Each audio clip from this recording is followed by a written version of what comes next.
بسم الله الرحمن الرحيم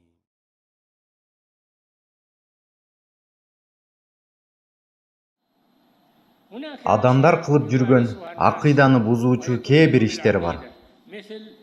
Мисалы, дарылануу үчүн сыйкырчыларга жана көзү ачыктарга кайрылуу.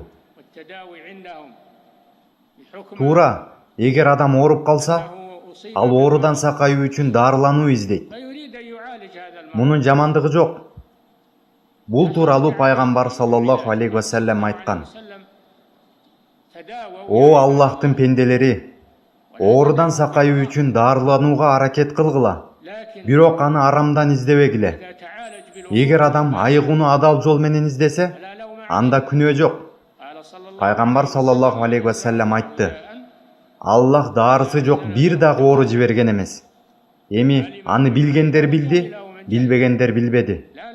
Эгер ооруган адам адал дары-дармектер, шариаттагы дем салуу, дуа кылуу сыяктуу Аллах Таала жиберген туура дабаны колдонсо, ага айып жок. Мунун баары уруксат этилген себептер. Ал эми арам жолдор менен дарылануу уруксат эмес. Мисалы, Аллахтан башкага курмандык чалуу, көзү ачыктар менен сыйкырчыларга кайрылуу, көз мончок же шайтандын ар түрдүү амалдары аркылуу ооруга шыпа издөө, булар эң чоң арам иш, ширк болуп саналат.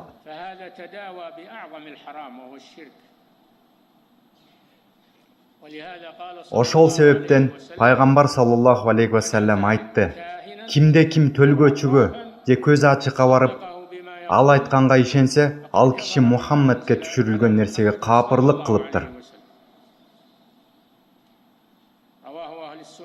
Муслим өзүнүн сахихинде риваят кылат: "Кимде ким төлгөчүгө келсе, анын 40 күндүк намазы кабыл болбойт." Мындай көзү ачыктарга баруу, алардан кайыпты же келечекти суроо уруксат эмес. Аларга барып, эмне болот, качан үйлөнөт, качан сапарга чыгат, качан бул же тигил деп суроо Аллахка шерик кошуу болуп эсептелет. Себеби ал кайыпты билем дегендерге барып, өзүнүн келечеги жана иштери тууралуу сурап жатат.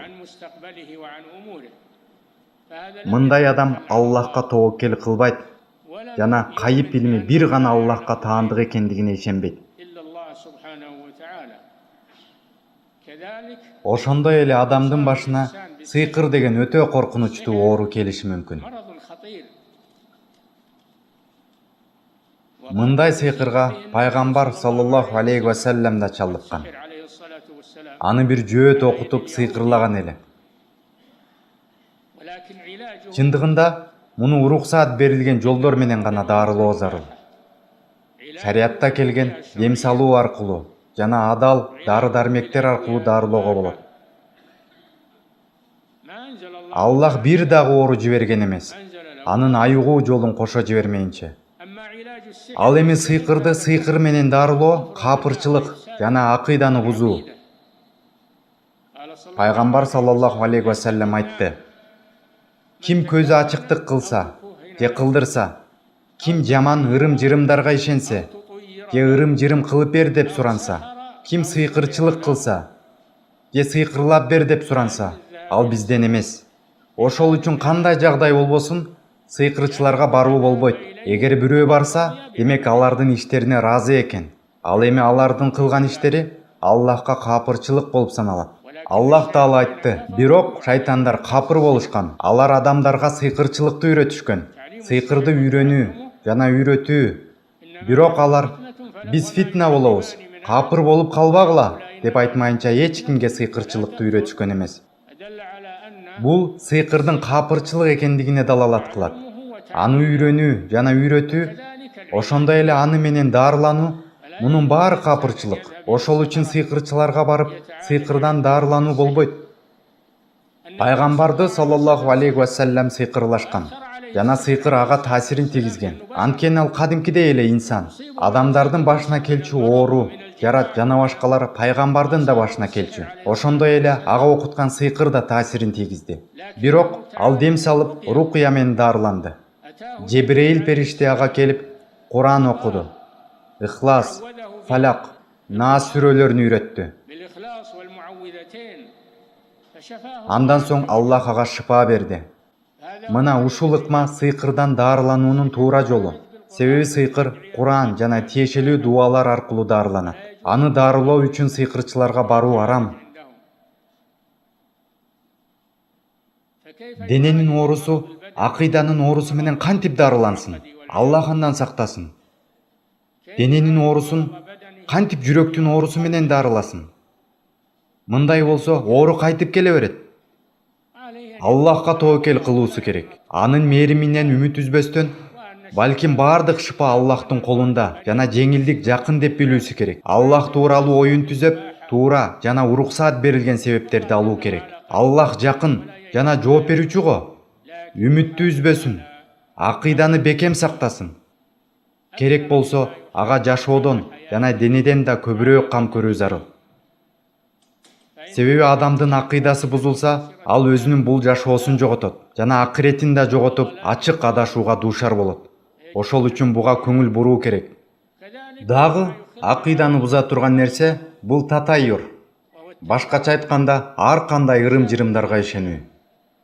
Буюмдарды, чымчыктарды, айбандарды, жерлерди жаман нерселер менен ырым кылып байланыштыруу, мына татайюр деген ушул. Бунун баары акыйданын алсыздыгын көргөзөт. Себеби момун мусулман Аллахка гана тоокел кылат. Ар кандай ырым-жырымдарга ишенбейт. Пайгамбар саллаллаху алейхи ва саллям ырым-жырымдар бул ширк, ырым-жырымдар бул ширк, ырым-жырымдар бул ширк деп 3 жолу айтты.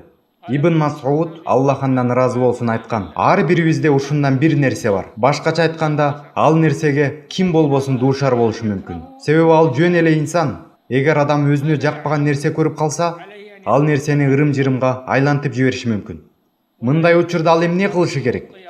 Аллахка тоокел кылып, өзүнүн ишин каяктагы бир ырым-жырымдын айынан таштабастан, тескерисинче Аллахка тоокел кылсын. Хадисте келет: кимде-ким өзүнүн ишин ырым-жырым үчүн таштаса, ал ширк кылыптыр. Ошол үчүн ишин токтотпостон Аллахка таянып уланта бериши керек. Ошондой эле бул дуаларды айтуу зарыл. О Аллах, сен берген жамандыктан башка жамандык жок, жана сен берген жакшылыктан башка жакшылык жок, сенден башка илах жок. О Аллах, сен гана бардык жакшылыктарды бересиң, жана сен гана бардык жамандыктарды кетиресиң. Сенден башка күч кудуреттүү эч ким жок. Мына ушулар аркылуу Аллахтын буйругу менен жаман ырым-жырымдарга ишенүү жоголот. Хадисте келгендей, кимде-ким өзүнүн амалын ырым-жырымдардын айынан таштаса, ал ширк кылган болот. Ал эми кимде-ким ырым-жырымды таштап, жалгыз Аллахка гана тоокел кылып, ушул дуаларды айтып жүрсө, ага анын зыяны тийбейт.